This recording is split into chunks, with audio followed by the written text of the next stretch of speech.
반갑습니다. 다쿠TV의 다쿠스입니다. 오늘 제가 여러분들께 말씀드릴 주제는요. 제가 원룸 건물을 운영하고 있다고 말씀드렸습니다. 오늘 제가 정한 주제가 공실이 아무리 두려워도 이런 사람 절대로 세입자로 받으시면 안 됩니다. 멘탈을 탈탈탈탈 탈곡기로 털리기 싫으시다면 이런 사람들 절대 받으시면 안 됩니다. 제가 5부류를 제가 오늘 정리를 해가지고 제가 실제로 겪었던 이런 분들은 저도 이제 지금부터는 이런 분들을 제가 알기 때문에 계약을 하지 않겠죠. 혹시나 영상 보시는 분들 중에 원룸 건물을 추후에 운영하고 싶다, 또 세입자 받는데 또 어떤 분들을 내가 좀 피해야 될 것이 또 궁금하신 분들은요, 영상 끝까지 봐주시면 도움 되실 거라 생각합니다. 첫 번째는요, 다 그렇다는 게 아닙니다. 제 개인적인 의견이라고 다시 한번 말씀드리면서 시작하겠습니다. 갓 고등학교를 졸업한 친구들, 특히 남자분들 중에서 직업이 없는 분들이 다 그렇다는 게 아니고, 이분들 중에 딱 보면 여러분들 행실을 보면 알죠. 근데 이분들이 몇 분 예전에 와가지고 약간 이렇게 좀 노는 티 내는 친구들이 있습니다. 약간 내가 뭐 깔떡깔떡 대면서 이런 애들 있죠. 딱 보면 알잖아요, 여러분들. 말해보고 말도 좀 이렇게 탁탁 뭐 좀 거칠게 하고 이렇게 하는 애들 중에 여자분들도 일부 있다고 제가 말씀드립니다. 자, 부모의 연락처, 좀 나이가 어리기 때문에 제가 보통 물어보죠. 예전에는 왜 뭐 혼자 여기 사는 거 부모님이 동의하셨냐, 아무리 지금 20살 성인이라 할지라도 그래도 고등학교 졸업해가지고 지금도 무직 상태입니다. 직장 있는 상태도 아니었고, 그러니까 부모 연락처 한번 전화해서 한번 동의 받은지 한번 우리가 한번 통화해보자. 근데 거부를 하는 거죠. 나 부모님과 싸워서 나왔다, 부모님과 나 지금 사이 안 좋다, 독립을 했다, 이렇게 얘기하면서 그냥 하면 된다, 나 지금 20살 넘었기 때문에 내가 뭐 문제 있냐, 여기서 예전엔 해줬거든요. 근데 그들 중에서 한 90% 이상이 문제가 생기더라는 얘기입니다. 집을 나중에 나갈 때 난장판으로 만들어 놓고 완전 뭐 술을 엄청 먹고 막 밖에다가 다 먹은 이런 음식물 찌꺼기, 술병 아무 때나 복도에 방치해가지고 옆에 있는 사람들에게, 세입자에게 불편도 주고 항의도 들어오고. 문제는 또 혼자 사는 게 아니에요. 또 친구들 엄청 많아요. 또 이런 애들은 거기가 그냥 숙소입니다. 집단 숙소. 사람들이 한 명만 살게 계약을 해놨는데 여러 사람들이 들락날락하고, 처음엔 이 친구가 계약했다가 나중에 안 들어오고 다른 친구 와서 그냥 또 계속 살고, 나중에 보니까 누군지도 모르고 연락도 안 되고 연락처 다 바뀌었고 골치 아프던 일이 생기더라는 얘기입니다. 상식도 없고, 나중에 또 어떤 친구는 애완동물 사육 금지라고 제가 말씀드렸는데도 큰 개를 막 키우고 있더라고요. 옆집에서 먼저 연락이 옵니다. 저는 거기 살지 않기 때문에. 옆에서 개가 너무 시끄럽게 한다는 거예요. 나중에 가서 찾아봤더니만 작은 개가 아니고 정말 큰 개 있잖아요. 큰 개를 그거 얻으면서 키우더라고요. 야, 이런 애들은 제가 단언컨대 절대로 여러분들 한두 달 공실이 오히려 낫습니다. 내 마음고생하기 싫으시면, 다 그렇다는 게 아닙니다. 얘기해 보시고, 이런 부모님과 지금 사이가 안 좋거나 뭔가 좀 문제가 있다거나, 근데 딱 얘기를 들어봐서 상식이 안 통할 것 같다, 절대로 계약하시면 안 됩니다, 여러분들. 물론 말씀드린 대로 학생이지만 20살 이제 대학생이고, 또 부모님과 같이 오셨고, 다 부모님 보셨고, 부모님 직접 계약하시고, 부모님 연락처 다 적어주시고, 이런 분들은 문제가 없다고 말씀드립니다. 두 번째는요, 임대인으로서 제가 충분하게 요구할 수 있는 이런 특약사항들을 거부하시는 분들, 아까 조금 이어지는 내용인데요, 이런 분들과는 한 번쯤은 생각해 보셔야 됩니다. 아까 말씀드린 동물 사육 금지, 또 동거 금지 조약을 제가 항상 넣거든요. 타인과 동거하면 안 된다. 또 보통 그런 거 있죠. 주택은 2달 월세가 연체되면 자동 해지, 이런 특약이 있잖아요. 이걸 다 줘가지고 이런 거 설명해가지고 이런 것 때문에 지켜주셔야 되고, 이건 안 됩니다. 근데 거부하시는 분들이 있죠. 이런 친구들이 조금 나중에 되면 문제가 생기더라는 얘기입니다. 공동 주거 공간에 타인에게 피해를 주는 행동도 하면 안 되는데, 늦게까지 와가지고 막 술 마시고 친구들하고 놀고 고성방가하고 노래 부르고 옆집에서 피해주고 컴플레인 들어오기 때문에 이런 안 된다 설명해도, 내가 왜 계약했는데 내 친구들도 집에서 안 되는 거예요? 제가 이렇게 조금 하자면, 내 집에서 술도 이렇게 계약했는데 술도 못 먹어요? 밤에 조금 늦게 들어와서 친구도 못 보러 오는 거예요? 이렇게 막 따지듯이 얘기하는 사람 있죠. 그래, 넌 안 되겠다, 이렇게 하면서 그 다음부터는 제가 이런 친구들 절대로 받지 않죠. 제가 원하는 특약사항, 물론 임차인이 원하는 계약 내용들도 제가 다 받아들여가지고 다 웬만해서는 다 맞춰드리는데, 서로가 지켜야 될 사항이 있는 거죠. 안 되는 분들은 안 된다, 잘 안 바뀌더라는 얘기입니다. 세 번째는요, 방보러 오는 순간부터 불만이 많고 요구사항이 많으신 분들이 있어요.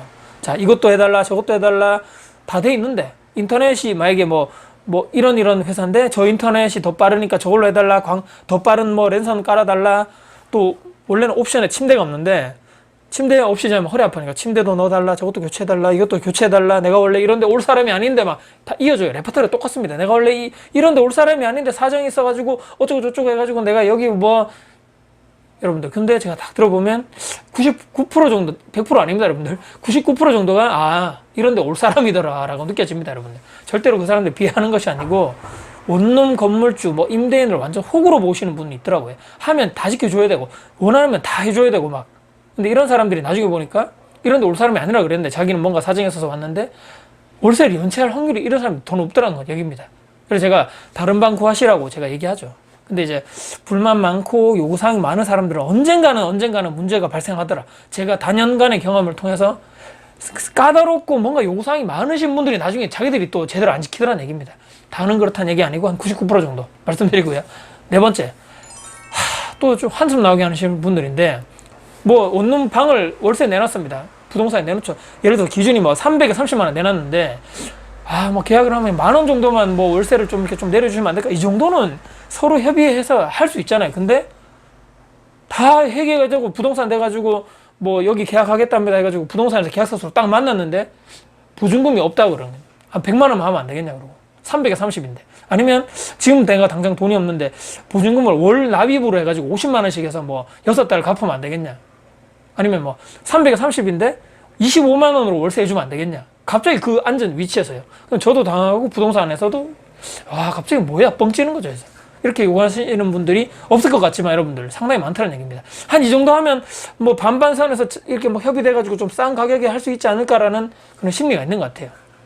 근데 이제 이 정도 건물이 이 정도 시세라는 게 있잖아요 여러분들. 이 정도 위치, 이 정도 적정 가격, 이 정도 안 되면 자기가 낼 이런 경쟁 능력이 안 되면 조금 더 안 좋은 위치라든지 더 좁은 방이라든지 이런 데 가야 되는 거죠. 오래된 건물로 간다거나. 근데 욕심은 있고 돈은 없고 내가 심보는 내가 좀 고약하시는 분들 중에서 제가 이런 예전에는 제가 해드렸는데 이제는 절대 안 한다는 거죠. 이런 사람들이 제가 말씀드렸죠. 요구사항이 더 많다는 거죠. 자기는 제대로 지키지도 않으면서 요구할 건 많아요. 또 바로 쳐냅니다 요새는. 근데 이제 또 이런 분들이 있습니다. 지금 저기 원래 제가 사는 저쪽에 건물이 있는데 저기서 집주인이 뭐 어떤 문제가 생겨가지고 보증금을 안 내줘가지고, 그런데 일단은 먼저 이사하고 짐부터 넣어놓고 나서 며칠 뒤에 내가 돈을 줄게. 예전에는 제가 그렇게 해드렸는데 또 이 사람들도 문제가 생기더라는 얘기입니다. 아니 한 200만 원 300만 원 없어가지고 보증금을 낼 돈이 없다? 여러분들 뭔가 문제가 있지 않을까요 여러분들?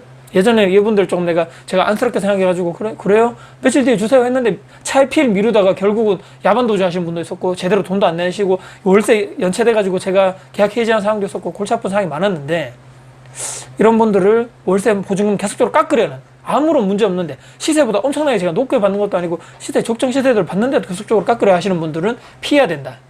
네 번째, 마지막 다섯 번째는요, 너무 연세 드신 분들 중에서 제가 좀 문제 생겼던 분이 있습니다. 어떤 얘기냐면, 개인적인 의견인데, 연세 드신 분들 중에 거동이 뭐 문제 없고 뭐 다니시는데 불편하신 분 없는 분들을 얘기하는 게 아니고, 거동이 좀 불편하신 분들이 있어요. 가족분들이 집에서 부양하기 힘들어가지고, 근데 어떤 병원이나 전문적인 요양시설에 보내기는 경제적으로 좀 형편이 힘들고, 그래서 집 근처에 싼 원룸 월세로 이렇게 뭐 어디 있나 찾아보다가 여기 괜찮은 것 같네 해가지고 자식들이 한 번씩 와서 들여다보는 이런 어르신들. 근데 그 뒤에 제가 해가지고 안쓰럽잖아요. 근데 뭐 어르신 혼자 사신다 그러고 뭐 왔다 갔다 가족들이 와서 돌본다 하니까 얘 그냥 아무 생각 없이 했는데 한 번씩 전화 와가지고 저희 뭐 어르신 뭐 연락이 안 됩니다. 한번 좀 봐주세요. 근데 뭐 집에 있으면 되는데 제가 거기 안 살잖아요. 자기들이 와서 봐야 되는데 자기들이 뭐 일 때문에 못 바빠가지고 그러는데 나중에 저녁에 한번 확인 좀 해주세요. 이렇게 얘기하시는 분들. 이까지야 뭐 애교를 봐줄 수 있는데, 어디 가셔야 되는데 지금 시간이 안 돼가지고 막 대신 좀 뭐 모시고 가주실 수 없냐? 세금도 내야 되는데 은행 가가지고 대신 좀 이렇게 내주실 수 없냐? 병원에 가셔야 되는데, 아니면 정말 뭐 예전에 같은 경우 화장실을 가셔야 되는데 누우신 상태에서 힘들으셔가지고 못 가시고 있다는 거예요. 아니, 본인이 가야 될 거 아닙니까? 부모가 그렇게 아프신데 자식들이 돌봐야 되는데 이걸 뭐 임대인이 그까지 다 케어하라는 얘기인지, 여기가 무슨 요양원인지. 그래서 제가 딱 잘라 얘기했죠. 이런 거를 계속적으로 저에게 요구하실 것 같으면 계약 해지하시고 모시고 딴 데 가시라. 병원에 모셔라. 아니면 자식들인 당신들이 모셔라. 이걸 왜 임대인한테 이런 요구사항을 얼토당토하는 걸 요구하냐. 없을 것 같지만 예전에 이런 분들이 몇 분 있었거든요. 근데 최악의 경우가 뭐냐면 연락이 왔습니다. 자식들한테. 그 할아버지였는데 계단에서 이렇게 삐끗해가서 넘어서 다쳤다는 거예요. 근데 얘기를 쭉 들어보니까 병원비 달라는 얘기죠. 근데 CCTV를 확인했습니다. 왜냐면 그분이 이건 뭐 계단에서 했는데 주인이 뭔가 뭐 물어줘야 되는 거 아니냐 이렇게 얘기해서 CCTV 보니까 혼자 나오시다가 뭐 계단에서 구르거나 뭐 대형 이런 사고가 아니고 잠깐 발을 잠깐 접질러 가지고 난간대를 잠깐 잡아가지고 잘 이렇게 다행히 내려오셨더라고요. 근데 이제 이것 가지고 뭐 엄청나게 큰 걸로 다쳐가지고 어쩌고 저쩌고 해가지고 혹시나 뭐 원래 다치실 수도 있는 거고 이렇진 않겠지만 그냥 나쁜 의도에서 주인에게 뭔가 이렇게 계속적으로 요구를 하면 뭔가 돈을 타내가지고 병원비로 쓸 수 있지 않을까 이렇게 등등. 그 이후에는 제가 너무 나이 드시고 고동이 불편하셔가지고 혼자 왔다 갔다 못 하시는 분들 있죠. 자식들이 바로바로 또 케어가 안 되시는, 과감히 저는 처음부터 부동산 얘기할 때 이런 분들 안 받습니다. 얘기합니다. 제가 오늘 말씀드린 5가지 쭉 이런 부류의 분들, 아무리 내가 공실이 뭐 있어도 또 이런 막 계속 월세가 내가 욕심이 나가지고 그래도 빨리 해가지고 계약하는 게 낫지 않겠는가. 하지만 말씀드린 대로 이런 인생에 삶을 살다 보면 설마 이런 사람들이 내 주변에 있을 수 있을까?